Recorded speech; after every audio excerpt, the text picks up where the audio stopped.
우타라칸드주의 히말라야 산맥 해발 약 5,000m에 위치한 루프쿤드 호수에는요.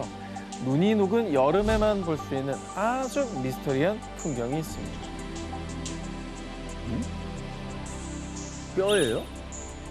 진짜 뼈같이 생겼다. 뼈예요? 유골이에요? 루프쿤드 호수에 묻혀 있는 것은 무려 약 800구의 유골. 이곳은 1942년 삼림 순찰대가 발견한 이후 일명 해골 호수라고 불리고 있는데요. 유골이 809? 네. 저기 인신공양 하던 데인가요? 아니 왜 호수에 이렇게 많은 유골이 있는 겁니까? 이 해골 호수에 유골을 두고 수많은 인류학자들은요. 870년 전 인도의 왕과 신하들이 눈보라를 만나 떼죽음을 당한 겁니다. 19세기에 티베트 침공에 맞선 인도 군인들의 유골입니다. 이런 분석 외에도 전염병, 희생자들의 무덤설 등 다양한 추측들을 내세웠지만요. 그간 학자들은 이들이 어떤 한 가지 이유로 한꺼번에 죽음을 맞이했을 거라고 공통적으로 입을 모았습니다. 그런데 2019년 유골을 조사하던 다국적 연구팀은 뜻밖의 조사 결과를 발표했는데요. 38구의 유골에서 DNA를 추출하고 방사성 탄소 연대로 측정한 결과 대부분에 해당되는 23구는 7에서 10세기의 남아시아인, 현재 인도 지역에 해당하는 조상의 유전자를 가지고 있었습니다. 인도인들이니까 뭐 인도 영토에서 발견된 게 뭐 이상한 건 아니잖아요. 그렇죠. 자, 해골호수의 미스터는 이제부터가 시작입니다. 나머지 14구의 유골들은요. 남아시아인의 유골들보다 무려 1000년 후인 17에서 20세기 사람들인데다 지중해 동부, 즉 그리스인의 유전자가 검출. 또 나머지 한 구에선 동남아인의 유전자를 확인했습니다. 즉 여러 인종이었던 이들은 약 1000년의 간격으로 한 가지 이유가 아니라 제각각의 이유로 죽음을 맞이했다는 거죠. 어메.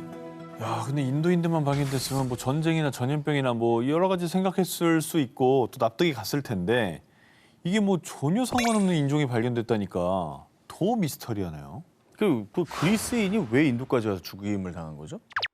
연구팀에 따르면 유골들은 대부분 건강한 것으로 추정, 그리고 질병을 일으키는 박테리아 병원체도 발견되지 않았고요. 뿐만 아니라 과거 이 호수는 무역로도 아니었으며 무기 같은 전쟁의 흔적은 발견되지 않았습니다. 다만 이 호수가 과거 힌두교인들의 순례길이었다는 점 때문에 시신들 중 일부는 순례 중 사망했다고 추측하기도 했는데요. 그렇지, 순례야. 하지만 아직 유골의 일부만 조사했을 뿐 그리스인들이 머나먼 인도의 호수에서 무슨 이유로 죽음을 맞이했는지, 그리고 1000년에 걸쳐 유골들에게 무슨 일이 벌어졌는지에 대해선 아직도 답을 찾고 있습니다. 멕시코 수중동굴에서 13,000년 전 유해 발견. 멕시코 유카탄 반도 수중동굴 유골 9구 이상 발견. 2007년 아메리카 대륙의 원주민이 과연 어디서 왔느냐는 의문의 단서를 제공해준 13,000년 전 소녀 나이아 유골을 비롯해서요. 최근 15년간 약 10,000년 전에 멕시코에 거주한 원주민들의 유골이 발견됐다는 소식이 연이어 전해졌습니다. 10,000년 전 유골? 아니 난 그 10,000년 전이라는 것도 신기하고 수중동굴이라는 게 너무 신기한데 어떻게 거기서 인류의 뼈가 발견이 돼요? 그런데 아메리카 원주민들의 유골을 연구 분석하던 전문가들을 의아하게 만든 한 가지가 있었으니 이 좁은 동굴에 대체 왜 들어간 거지? 그런데 말입니다. 지난해 드디어 이 수수께끼를 풀어줄 단서가 발견됐다고 전해졌습니다. 오. 그럼 이제 그들이 사망한 원인도 나올 수 있겠고. 그렇죠. 그죠? 그들이 살아갔던 세상의 문명도 혹은 짐작해 볼 수 있는 거고. 그렇습니다. 지난해 7월 멕시코와 미국, 캐나다 연구팀이 유카탄 반도 수중동굴에서 발견한 무언가. 이건 광산을 채굴한 도구 같은데? 무려 12,000년 전 광산의 흔적이었습니다. 광산? 선사시대에 광산 채굴해서 뭐해? 자, 그럼 이곳에 살았던 아메리카 원주민들이 대체 만여 년 전 이 광산에서 무엇을 채굴했느냐? 바로 붉은 빛을 띠는 광물, 대자석이었습니다. 대자석. 야, 근데 저 대자석은 뭐에다 쓸 수 있을까요? 정말 염료 아니면 정말 생각이 안 나네요. 현재 대자석은 자외선 차단제, 방충제 등의 염료로 사용되는데요. 당시에는 이 대자석으로 벽화를 그리는데 사용했다고 전해지고 있습니다. 그리고 여기서 더 신기한 건요. 아메리카 원주민들 역시 대자석을 이용해 동굴 벽화를 그리거나 몸치장을 하는 데 사용했다고 추정하고 있습니다. 대박이다. 아니 옛날에 인도하고 우리나라 언어 놀이가 비슷하다고 그랬잖아요. 뭐 인도에서 쓰는 말 중에 우리말도 있다고 그랬고 그처럼 하나의 문명이 전 세계로 이렇게 퍼졌다는 증거가 아닐까. 예.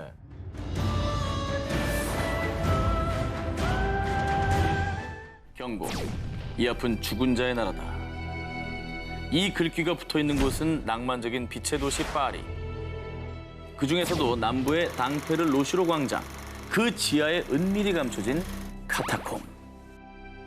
카타콤의 총 길이는 이제 약 300km입니다. 그리고 이곳에 약 600만 구에 달하는 유골이 모여 있다고 해서 세계 최대 무덤으로 불리고 있습니다. 그런데 이곳을 두고 떠도는 한 미스터리.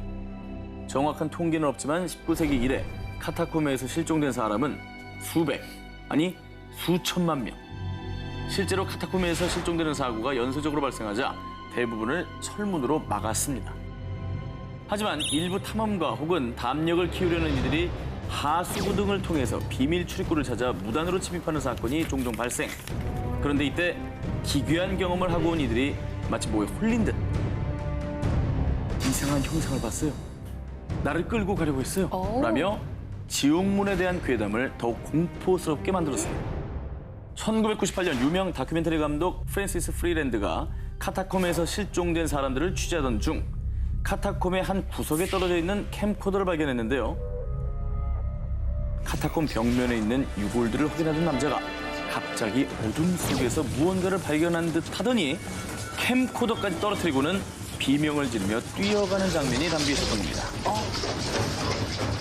사람들 사이에서는 지옥문을 찾다가 지옥 문지기를 만나 끌려간 거야라는 괴담이 일파만파 퍼졌습니다.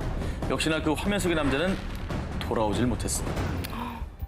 돌아오지 못하는 실종자, 그리고 경찰 수색에도 실종자에 대한 어떤 단서조차 찾지 못하는 상황. 지하 무덤 카타콤엔 정말 지옥문이 있었을까요?